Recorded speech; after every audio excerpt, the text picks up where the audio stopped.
नमस्कार, आप देख रहे हैं टीवी9 भारतवर्ष। मैं हूं आपके साथ प्रीति रघुनंदन। शुरुआत कर रहे हैं इस वक्त की सबसे बड़ी खबर के साथ। आतंकी तहव्वुर राणा की कोर्ट में पेशी हुई है। एनआईए ने कोर्ट से 14 दिन की रिमांड मांगी है। भारी सुरक्षा के बीच तहव्वुर राणा को कोर्ट लाया गया।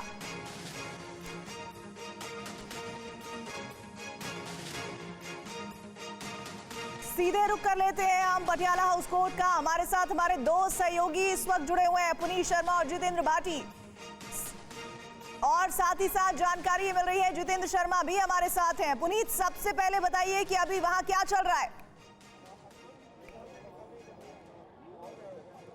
देखिए, लगभग 10:30 बजे के आसपास आतंकी तहव्वुर हुसैन राणा को एनआईए की टीम स्पेशल सिक्योरिटी के साथ यहां पर लेकर के आई है। जेल वैन के अंदर तहव्वुर राणा बंद था, जिसके अंदर एनएसजी के कमांडोज, इसके अलावा जो एनआईए की स्पेशल टीम थी वो भी सुरक्षा के तौर पर उसी गाड़ी में मौजूद थे। इसके अलावा दिल्ली पुलिस की 3rd बटालियन और स्पेशल जो इन्वेस्टिगेशन टीम है, उसके अलावा स्पेशल सेल के जो स्वाट कमांडोज हैं वो लोग अपनी सुरक्षा में लेकर के आए थे और उसके बाद उनको यहाँ पटियाला हाउस कोर्ट में पेश किया गया है। 14 दिन की रिमांड फिलहाल एनआईए ने मांगी है। फिलहाल जो जज के सामने तमाम जो एनआईए के वकील हैं वो अपनी बातों को रख रहे हैं, दलीलों को रख रहे हैं और ये कोशिश कर रहे हैं कि 14 दिन की रिमांड मिल जाए, ताकि जो मुंबई हमले से जुड़े हुए तमाम जानकारी थे उसके बारे में पुख्ता सबूत हासिल किए जा सके। तहव्वुर हुसैन राणा को प्रत्यर्पण करके हिंदुस्तान लाना भारत के लिए एक बड़ी ऐतिहासिक जीत है, क्योंकि तहव्वुर हुसैन राणा ने वही शख्स है जिसने डेविड कोलमैन हेडली को पूरे गाइड किया था, उसको बताया कि किस तरीके से दिल्ली मुंबई पहुंचना है, वहां पर अलग अलग जगहों पर रैकी करनी है और इसके अलावा इमिग्रेशन का ऑफिस सेटअप कराने के लिए भी पूरी जो जानकारी जगह थी वो मुहैया कराई थी। इसके अलावा पैसे भी दिए थे। तो तहव्वुर हुसैन राणा मास्टरमाइंड था, इस पूरे हमले के मास्टरमाइंड डेविड कोलमैन हेडली का। और ऐसे में अब जब एनआईए उसको लेकर के यहाँ आई है तो 14 दिन की रिमांड फिलहाल मांगी गई है। तो यूएपीए के मामले में 30 दिनों तक की मांगी जा सकती है रिमांड और इसकी अवधि 15 दिन की हो सकती है। हमारे साथ एनआईए मुख्यालय से जितेंद्र शर्मा भी जुड़े हुए हैं। जितेंद्र, अब एनआईए का एक्शन ऑफ प्लान क्या होने जा रहा है, क्योंकि अभी पटियाला हाउस कोर्ट में क्या होता है कानूनी तौर पर ये सामने आना बाकी है। जी बिल्कुल, देखिए इन कैमरा प्रोसीडिंग चल रही है, मीडिया को अंदर जाने की इजाजत नहीं है कोर्ट रूम में और एनआईए की कोशिश होगी कि जो 14 दिन की रिमांड मांगी गई है, ज़्यादा से ज़्यादा दिनों की रिमांड तहव्वुर राणा की मिल सके यूएपीए के तहत और उसके बाद उससे आगे की पूछताछ की जा सके। दरअसल जो चार्जशीट अब तक दायर की गई है, उस चार्जशीट में जितने भी फैक्ट जाँच के दौरान सामने आए, तो उन तमाम फैक्ट से तहव्वुर राणा को उसका आमना सामना करवाना है, उससे पूछताछ करनी है। साथ ही जो हुजी का और इसके अलावा जो लश्कर तैयबा का जो लिंक है, उस लिंक को भी एस्टेब्लिश करना है।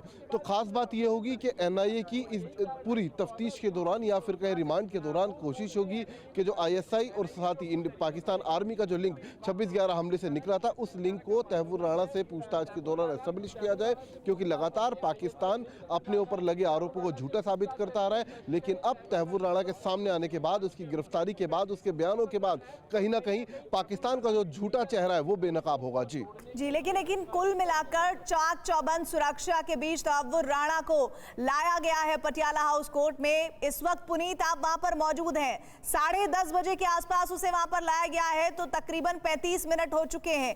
अभी वहां पर क्या सुरक्षा इंतजामात है और मीडिया की तो चकाचौंध दिख ही रही होगी वहां पर? बिल्कुल, देखिए जिस वक्त तहव्वुर हुसैन राणा को यहाँ पर लाया गया तो उसके लिए सबसे पहले यहाँ की सुरक्षा के भी पूरे पुख्ता इंतजाम किए गए। इलाके के डीसीपी देवेश महिला खुद यहाँ पर तकरीबन 4 घंटे तक मौजूद रहे और ये जो पूरा एरिया आप देखेंगे इसको यहाँ पर बैरिकेड किया गया, रस्सियाँ लगाई गई। इसके अलावा बड़ी संख्या में जो दिल्ली पुलिस के जो जवान हैं, अधिकारी हैं, इंस्पेक्टर लेवल, एसीपी और एडिशनल डीसीपी लेवल के, वो लोग यहाँ पर लगातार मौजूद रहे। इसके बाद 10:30 बजे जो पूरा कॉन्वॉय था सुरक्षा का, एनआईए का, वो लेकर के तहव्वुर हुसैन राणा को आया। सुरक्षा के कॉन्वॉय की अगर बात करी जाए तो पुलिस वैन के अंदर ये तहव्वुर हुसैन राणा मौजूद था, जिसके अंदर एनएसजी के कमांडोज मौजूद थे। इसके अलावा एनआईए की स्पेशल टीम मौजूद थे, रॉ के कुछ लोग भी मौजूद थे। इसके अलावा जो दिल्ली पुलिस स्पेशल सेल के स्वाट टीम थी, वो दिल्ली पुलिस की 3rd बटालियन और दिल्ली पुलिस की जो तमाम टीमें थी वो अपनी सुरक्षा में लेकर के आए। कहीं भी रेड लाइट नहीं थी, ग्रीन लाइट में इसको लगातार लेकर के आया गया। पालम टेक्निकल जो हवाई अड्डा है वहां से पटियाला हाउस की कोर्ट की दूरी 14 किलोमीटर है। इस दूरी को लगभग 15 मिनट में तय किया गया और 10:30 बजे यहाँ पर लेकर के आए। फिलहाल इन कैमरा प्रोसीडिंग्स चालू है। यहाँ पर आप देखेंगे दरवाजा बंद है, पुलिस की बड़ी संख्या में यहाँ पर तैनाती की गई है, कोई भी अंदर नहीं जा सकता है। जो जेल वैन थी जिसके अंदर तैमूर राणा मौजूद था, वो वैन अंदर गई हुई है और इस वक्त इन कैमरा प्रोसीडिंग चल रही है।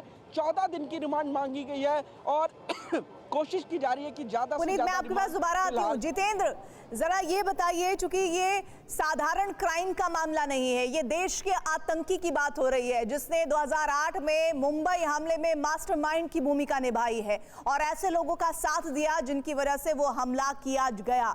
अभी पटियाला हाउस कोर्ट में क्या कुछ हो रहा है? क्योंकि अभी हम देख रहे हैं कि एनआईए जज चंद्रजीत सिंह की कोर्ट में पेशी हुई है और वकील दयानंद कृष्णन एनआईए की तरफ से दलील रख रहे हैं। अमूमन होता क्या है इस तरह के केसेस में?